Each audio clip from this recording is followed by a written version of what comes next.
বগুড়ার যুবকেরা, তোমাদের কাছে আমি জানতে চাই, একদিকে ইহুদিরা দা গ্রেট ইসরায়েল রাষ্ট্র নির্মাণ করতে চায়, আরেকদিকে হিন্দুত্ববাদীরা অখণ্ড ভারত নির্মাণ করতে চায়, এবং তারা মুসলমানদেরকে পদদলিত করতে চায়, মুসলমানদেরকে নির্যাতন করতে চায়। আমার জানতে চাওয়া, তোমরা কি অখণ্ড ভারত কিংবা দা গ্রেট ইসরায়েলের অধীনস্থ থেকে দাসত্বের জিন্দেগি গ্রহণ করতে চাও? হ্যাঁ, আমরা কি পৃথিবীতে আসছি দাস হইতে? আরে মুসলিমরা দাস হইতে পারে না, মুসলিমরা স্বাধীন।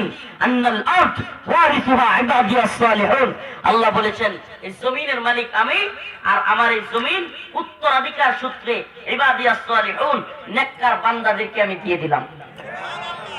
জমিনের মালিক কে? এখন ওয়ারিস সূত্রে আল্লাহ পাক কাদেরকে দিবেন? মুমিনদেরকে। সুবহানাল্লাহ। তাইলে পুরো পৃথিবীর বর্তমান ওয়ারিস সূত্রে মালিক কে? কইতেও ভয় লাগে না? আরে আমেরিকার মতো super power, Israel, Bharat, Russia, চীন, এতগুলোর মধ্যে আমরা কমু আমাদের পৃথিবী। ও মুসলমান, কবির ভাষায় বলতে চাই, আসসিরু লানা ওয়াল আরাবু লানা ওয়াল হিন্দু লানা ওয়াল কুল্লু লানা। সব মুসলমানদের, ওই চীন আমাদের, ভারত আমাদের, আরব আমাদের, রাশিয়া আমাদের, আমাদের ছিল। মুসলমানরাই শাসন করবে, কেননা কোরআনের শাসনই হলো ইনসাফের শাসন। ইহুদিদের শাসন ইনসাফের শাসন, হিন্দুদের শাসন ইনসাফের শাসন। যদি মুসলমানরা শাসন করে, পৃথিবীর অন্য ধর্মাবলম্বীরাও শান্তিতে থাকবে, সুখে থাকবে। ন্যায়, ইনসাফ, শান্তি, কামিয়াবি তখনই আসবে যখন গোটা পৃথিবী কোরআনের শাসন কায়েম হবে। পৃথিবীতে কোরআনের শাসন কায়েম হোক, চান কি চান না? চান কি চান না? এই তন্ত্র মন্ত্রের জাহালতের শাসন চান নাকি কোরআনের শাসন চান? বলেন না, কোন শাসন চান? সমাধান চাও যদি জীবনে মরণে, ফিরে যাও খুঁজে নাও, চোখ রাখো কোরআনে। সমাধান, সমাধান চাও যদি জীবনে মরণে, খুঁজে নাও, ফিরে চাও, চোখ রাখো কোরআনে। তবে পাবে সুখ শান্তির ঠিকানা, তবে পাবে সুখ শান্তির ঠিকানা, যদি মেনে নাও তুমি মনে প্রাণে। সমাধান, সমাধান চাও যদি জীবনে মরণে, খুঁজে নাও, ফিরে যাও, চোখ রাখো কোরআনে। ঘরে বলো কি রাস্তা বলো, ঘরে বলো কি রাস্তা বলো, অশান্তি দূর করে শান্তি আনে। সমাধান, সমাধান চাও যদি জীবনে মরণে, ফিরে যাও, খুঁজে নাও, চোখ রাখো কোরআনে। রাজি আছেন তো? ইনশাআল্লাহ আমরা কোরআন চাই। আমরা কি চাই? আল্লাহর জমিনে আল্লাহর শাসন। কোনটা? এই স্লোগান হবে, আল্লাহর জমিনে আল্লাহর আইন, বাস্তবায়ন ফরজে আইন। পারবেন তো? আমি বলবো আল্লাহর জমিনে আল্লাহর আইন, আপনারা বলবেন বাস্তবায়ন ফরজে আইন। পারবেন তো? আল্লাহর জমিনে আল্লাহর আইন, কয় না দেখি? শয়তানের আইন চান? ইমান থাকবো? আব্রাহাম লিঙ্কনের আইন চান নাকি কোরআনের আইন? আল্লাহর জমিনে আল্লাহর আইন। দূর বগুড়ার মানুষ কোথায় গেছে? বাস্তবায়ন ফরজে আইন। আরেকটু সহজ করবো, আরো সহজ। ইম্মা শরিয়া ওয়া ইম্মা শাহাদা, হয়তো শরীয়ত নয়তো শাহাদাত। আমি বলবো হয়তো শরীয়ত, আপনারা বলবেন নয়তো শাহাদাত। এটা বলবেন, হয়তো শরীয়ত নয়তো শাহাদাত, হয়তো শরীয়ত নয়তো শাহাদাত। আর আরবি পারবেন না একটু? আমরা বলবো ইম্মা শরিয়া, আপনারা বলবেন ওয়া ইম্মা শাহাদা। ইম্মা শরিয়া ওয়া ইম্মা শাহাদা, মাশাআল্লাহ।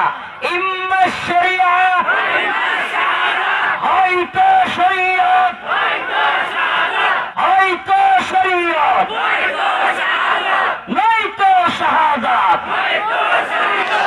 আল্লাহর জমিনে আল্লাহর আইন, বাস্তবায়ন ফরজে আইন।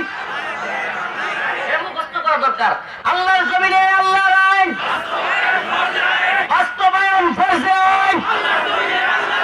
আল্লাহর জমিনে আল্লাহর আইন, বাস্তবায়ন ফরজে আইন।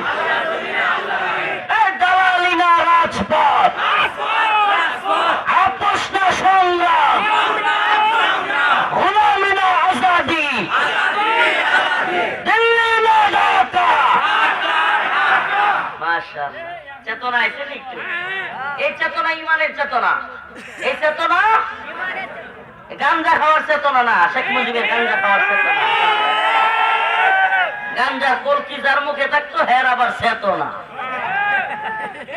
বাঙালি চেতনা, শেখ মুজিবের চেতনা, মুক্তিযুদ্ধের চেতনা, অনেক চেতনার ট্যাবলেট হাসিনা 16 বছর বিক্রি করছে। চেতনার ট্যাবলেটের ব্যবসা বন্ধ, তোর দোকান বন্ধ কর। চেতনার ব্যবসা বন্ধ। এবার চলবে ইমানের চেতনা।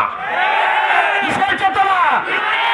রাসূলের চেতনা, দ্বীনের চেতনা, কোরআনের চেতনা। তাকবীর, তাকবীর। কোরআন সুন্নাহ যেখানে, মাশাআল্লাহ, মাশাআল্লাহ। قل إن كنتم تحبون الله فاتبعوني يحببكم الله ويغفر لكم ذنوبكم والله غفور رحيم। অনেকগুলো একটা ঘুম দিছে দিয়া কই কিশোর মানুষ কিয়ামত শুরু হয়ে গেল। অনেক লোকেরা চেহারার মধ্যে ঘুম, হঠাৎ করে চিৎকার শুনে রাখছে, কিরে কি অবস্থা? এটা ঘটনা শুনছিলাম হুজুরের কাছ থেকে। কালেকশন চলতেছে মাঠের মধ্যে। হুজুর দীর্ঘক্ষণ কথা বইলা, আপনাদের মধ্যে কে আছেন যে মাদ্রাসার জন্য 20,000 টাকা দিবেন? অনেকক্ষণ কইতেছে কেউ নাই, কেউ নাই, কেউ নাই। হঠাৎ করে এক লোক দাঁড়াইছে, সবাই তাকবীর দিচ্ছে, লিল্লাহি তাকবীর। হুজুর আমার প্রস্তাবে ধরছে, উঠছে ঘুম থেকে হঠাৎ করে ইস্তিনজার জন্য। কিন্তু হুজুরে ভাবছে যে কি 20,000 টাকা। তো এখন আপনারা অনেকে চিন্তা করতেছেন, কিরে এত চিৎকার এত রাত্রে ঘুম ভাঙ্গিয়া? সুবহানাল্লাহ। এই চেতনা ইমানের, এই জাগরণ ইসলামের। এই যে শহীদ শহীদ, একটা জিনিস হাস্যকর লাগছে। এবার শহীদ জিনিসটা তো কাফের মুশরিকদের সাথে যায় না, সেকুলারদের সাথে যায় না। শহীদ জিনিসটা আসছে তো কোরআন থেকে। এখন শহীদদের নামে কোরআন তিলাওয়াত না করায়া, এতিমদেরকে না খাওয়ায়া, শহীদদের নামে ওই রাহাত ফাতে আলী নাকি খান বন্ডরে আইনা গান করায় শহীদের নামে, বন্ডামি। এগুলো বাদ দেন, তাহলে ইমানের চেতনা থাকবে না। এই চেতনার মধ্যে আবার কি কয় যে এই ভেজাল ঢুকে যাবে। চেতনার মধ্যে কি ঢুকে যাবে? ভেজাল ঢুকে যাবে। ইমানের চেতনা যতদিন ইমানের সাথে থাকে, যতদিন আপোষহীনতার সাথে থাকে, ততদিন কেউ পরাজিত করতে পারে না। তো আজকের আলোচ্য বিষয় আমার যেটা ছিল, আল্লাহ রসুলের সুন্নাহর অনুসরণ করা। কার অনুসরণ? আবারও প্রথম থেকে বলি, মনে আছে? মনে আছে? আমল কবুল হওয়ার জন্য শর্ত ঈমান থাকা। নাম্বার 2 নিয়ত সহি হওয়া, মাশাআল্লাহ। নাম্বার 3 সুন্নাহ অনুযায়ী হওয়া। সুন্নাহ অনুযায়ী না হইলে ঈমান থাকলেও নিয়ত থাকলেও আমল কবুল হবে। দলিল, দলিল রোজা রাখা সবের কাজ, ঈদের দিন রাখলে, কারণ সুন্নাহ অনুযায়ী হয় নাই। রোজা রাখা, এই তাহলে মাজারে গিয়ে কেউ সিজদা করব না। লা তাত্তাখিযুল কুবুর মাসাজিদা, তোমরা কবরকে সিজদার স্থান বানায়ো না। কবরকে সিজদার স্থান। তবে মুসলিম ভাই আপনাদেরকে বলি, ঝগড়াটা এখন নিজেরা নিজেরা না,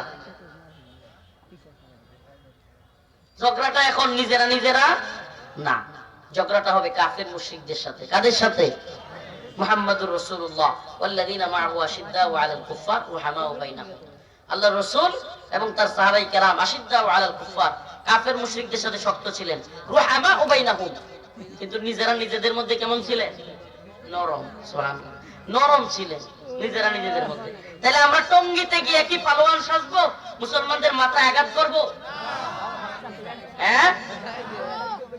আর মন্দিরে গিয়ে দারোয়ানগিরি করবো? মূর্তি দেখেন নাই বিভিন্ন দল, বিভিন্ন নেতা, ওরে বাবা রে বাবা, মূর্তি পূজার মধ্যে হায়রে দারোয়ানগিরি, একেবারে হিন্দুত্ববাদীদের দারোয়ানগিরি।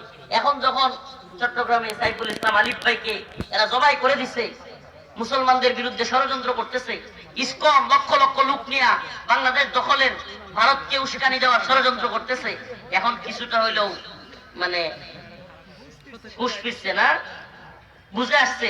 আল্লাহ বলছে ইন্নামাল মুশরিকুনা নাজাস, এই মুশরিকরা হলো নাপাকি। আল্লাহ বলছে লাতাজিদান্না আশাদ্দান নাস আদাওয়াতাল লিল্লাযিনা আমানুল ইয়াহুদ ওয়াল্লাযিনা আশরাকু, ঈমানদারদের সবচেয়ে কঠিন শত্রু হলো ইহুদি এবং মুশরিকরা। তো আল্লাহর কথা উল্টায়া মন্দিরে গিয়া দারোয়ান সাজছেন, টঙ্গিতে গিয়া পালোয়ান সাজছেন, অথচ আল্লাহর রাসূল এবং তার সাহাবীরা ছিল মুমিনদের দারোয়ান, কাফের কাফেরদের বিরুদ্ধে পালোয়ান। তো আমরা কাফেরদের বিরুদ্ধে পালোয়ান, কথা বলেন। ভারতের বিরুদ্ধে কি দেখেন না, একটা ছবি খুব ভাইরাল হয়েছে, চাচা মিয়া সরিষা ক্ষেতের মধ্যে বিজিবির পিছন দিয়ে গিয়া রামদা লয়ে বসেছে। মাশাআল্লাহ, পারক বা না পারক খুব দুইটা দিবে। সুবহানাল্লাহ। তৈরি আছেন তো ইনশাআল্লাহ? প্রয়োজনে ডাক আসলে সেনাবাহিনীর সাথে হাতে হাত রেখে হিন্দুত্ববাদীদের বিরুদ্ধে আমরা ইনশাআল্লাহ বিজয়ের জন্য জিহাদ করব। রাজি আছেন? দলাদলি নাই, নেতার শায়েখগিরি পীরগিরি নাই, সবাই কাঁধে কাঁধ মিলাইতে হবে, দলাদলি বাদ দিতে হবে। মুসলমান একদল, মুসলমান একদল। আমাদের এত দলাদলি ভেদাভেদির দরকার নাই, আমরা সবাই এক এক হইতে হবে। দলাদলি কইরা ক্ষমতার বাগবাটোয়ারা, চাঁদাবাজি, টেন্ডারবাজি, লুটতরাজ, এগুলো থেকে আল্লাহ পাক আমাদেরকে হেফাজত করুক। এগুলো করা যাবে? সুন্নাহকে অনুসরণ করা, বিদআতকে, খারাপ কাজগুলোকে ছেড়ে দেওয়া। আল্লাহ পাক আমাদের সবাইকে তৌফিক দান করুক, বলেন আমিন। কি কষ্ট, কি পরিমাণে যে কষ্ট যাচ্ছে। আপনারা তো আমাদেরকে দেখেন মিডিয়ায় খালি হুজুররা গরম বক্তব্য দেয়, হুজুররা চলতেছে, হুজুরদের প্রোগ্রামে মানুষ হচ্ছে। ভাইরে আড়ালের কষ্টটা দেখেন না। আমি আল্লাহ মাফ করুক, আগামী বছর থেকে আমিও নিয়ত করেছি এত প্রোগ্রাম করব না। কি যে কষ্ট হচ্ছে। ওই দিন গেলাম যশোর, পরের দিন চট্টগ্রাম, পরের দিন আবার সিলেট, আবার ঢাকা, আবার নেত্রকোনা, এখন আবার বগুড়া। এই যে সফর, একের পর এক সফর, মেরুদণ্ডে মাঝে মাঝে প্রাইভেট কারে বসে থাকতে থাকতে ব্যথা করে। এমন অবস্থা হয় মাঝে মাঝে ঘুমের ঘাটতির কারণে হাড় ব্যথা হয়ে যায়, মাথা ঘুরে পড়ে যায়। কারাগারে থাকতে অনেকেই দোয়া করেছেন আমাদের জন্য, এখনো দোয়াটা করবেন, করবেন তো দোয়া ইনশাআল্লাহ। আমি আপনাদের জন্য দোয়া করি, আখির মুনাজাতের আগে, দোয়ার আগে দান সাদাকা কবুল হয়। কেউ যদি আমার হাতে দিতে চান, এই মাদ্রাসার জন্য, দ্বীনি মারকাজের জন্য আমার হাতে দিয়ে যাবেন ইনশাআল্লাহ। আল্লাহ পাক আপনাদের দান সাদাকাকে কবুল করুক, বলেন আমিন। আরো জোরে বলেন আমিন। ওয়া আখিরু দাওয়ানা আলহামদুলিল্লাহি রাব্বিল আলামিন। দীর্ঘ